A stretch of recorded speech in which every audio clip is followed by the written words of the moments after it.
What is up, everybody? Welcome back to another episode of the Sound Money Podcast. I am your host, Steve McGarry, and I'm getting the camera set up here for everybody watching on YouTube.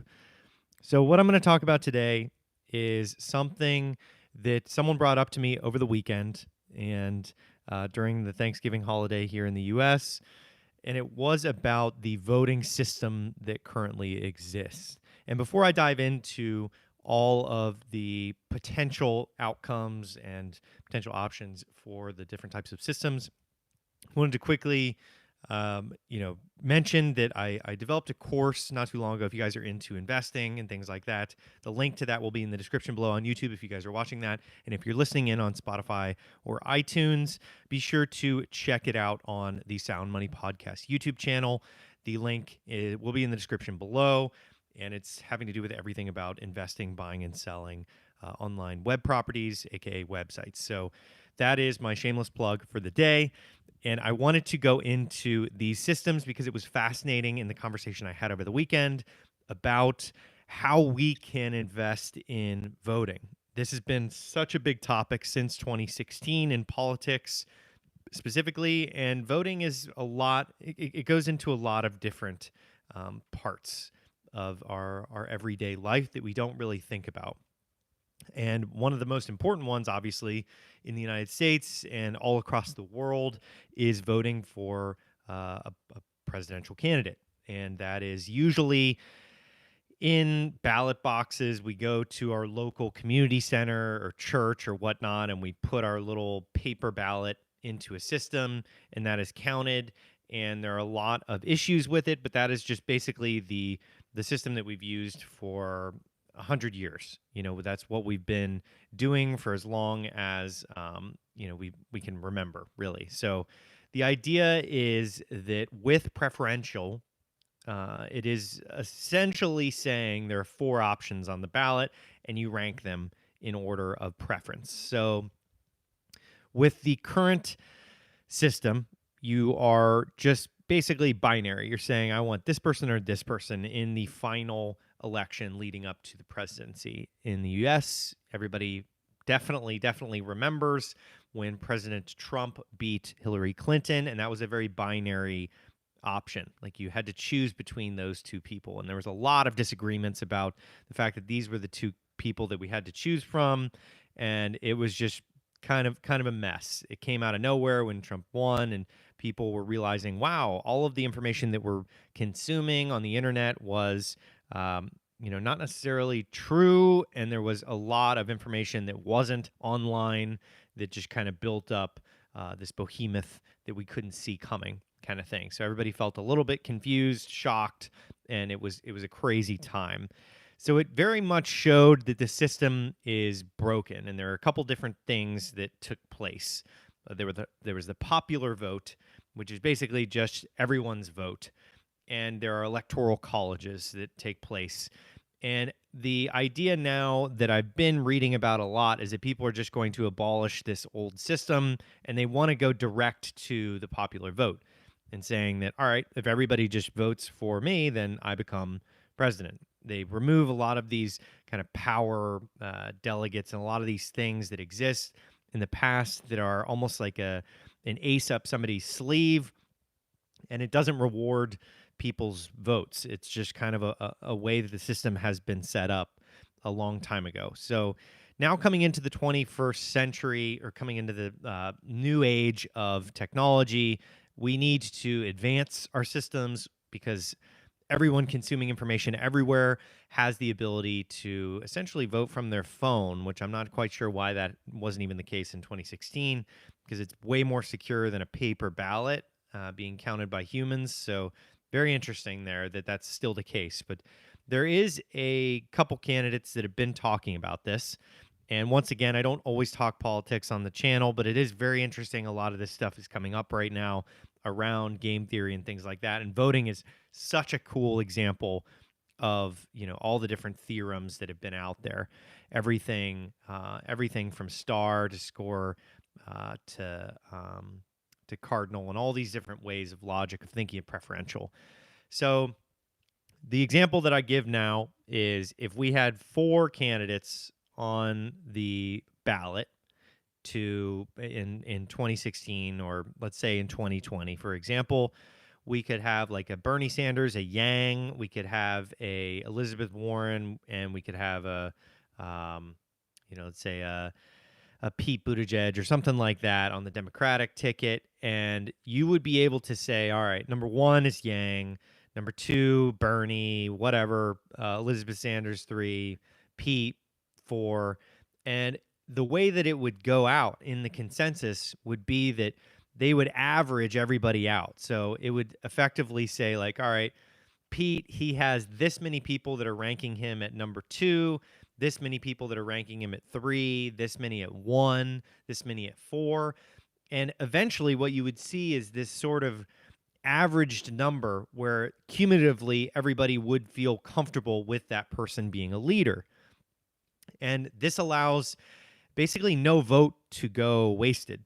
And I know that that's a harsh way of saying it, but if you vote in a binary system, like what happened in 2016, for example, in the US, you saw that, if you voted for Hillary Clinton and Donald Trump won, that vote basically was, everyone felt that that had been a loss for them. There was no input at all from them to have that president elected. Whereas with a preferential system, you've at least ranked that person in order. And you feel the fact that you have at least, if they're in your 3 out of 4, let's say, then they're somewhat of a decent candidate, and you can feel a little bit more comfortable in that. Now, if your fourth choice wins as number one, then it's going to be a very similar feeling that you would have felt if you voted in the binary setup. But I'm a fan of this because it brings everyone together in a new way.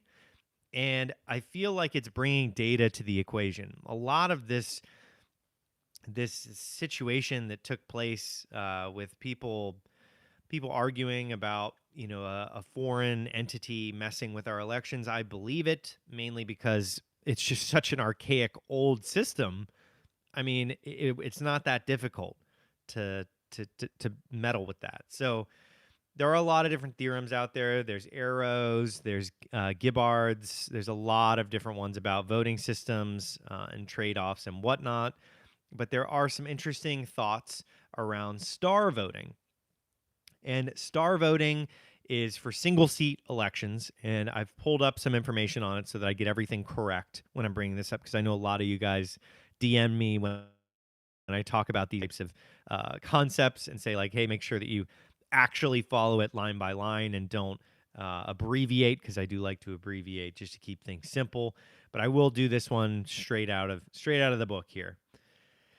The name star rating is score then automatic runoff, referring to the fact that this system is a combination of score voting to pick two front runners with the highest total scores, followed by a virtual runoff, in which the front runner who is preferred on more ballots wins. It is a type of cardinal voting. Now, to dive even deeper down cardinal voting refers to an electoral system which allows the voter to give each candidate an independent rating or grade.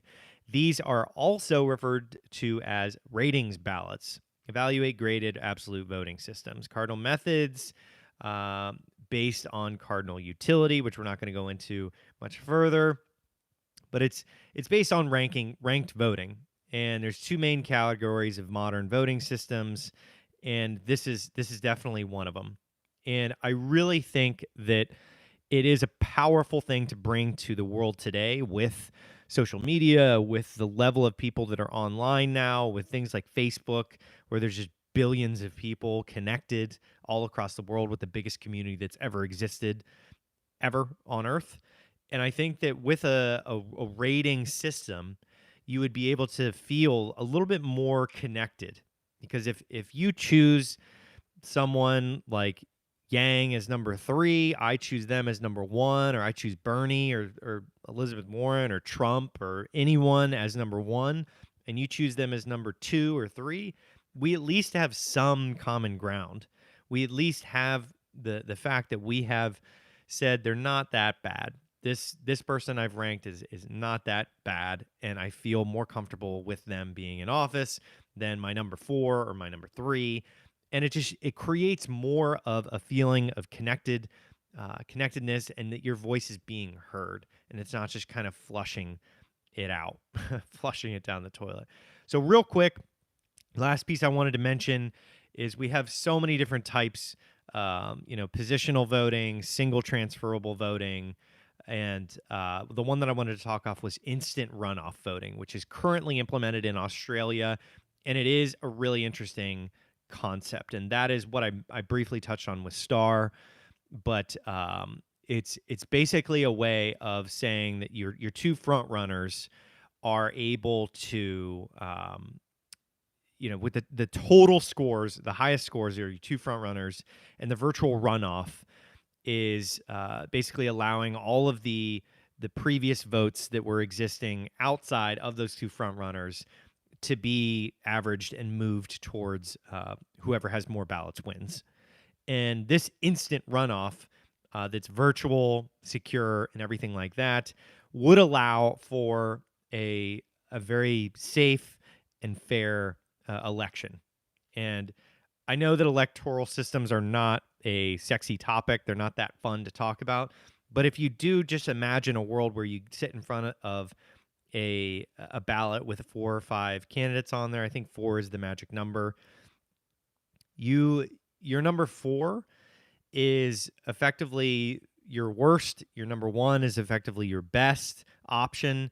And the two in between, you have at least some knowledge of, and you have the ability to say, all right, if they are put in office and they do lead my country that I'm a part of as a citizen paying taxes towards, I don't feel as angry, or I don't feel as my vote didn't count towards that, because in a way you have voted for them, and it's a way of cumulatively using data to get us where we need to be. Now, this has existed for a while in many other areas, many other countries, and I wanted to go through that as the final point here.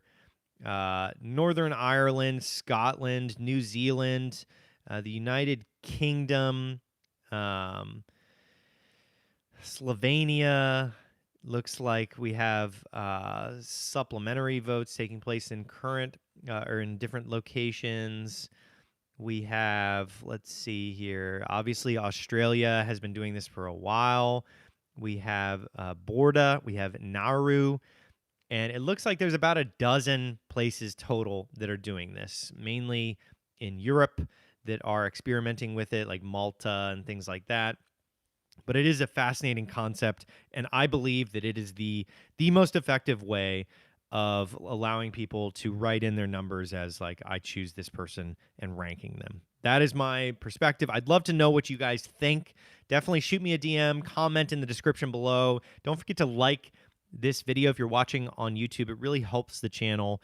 And that is it for this episode of the Sound Money podcast about preferential voting. And let me know what you guys think. I love these types of concepts because there is a little bit of game theory involved here, and I really like talking about it. So that is it. I will see you guys on the next episode of the Sound Money podcast. Have a good rest of the day, guys.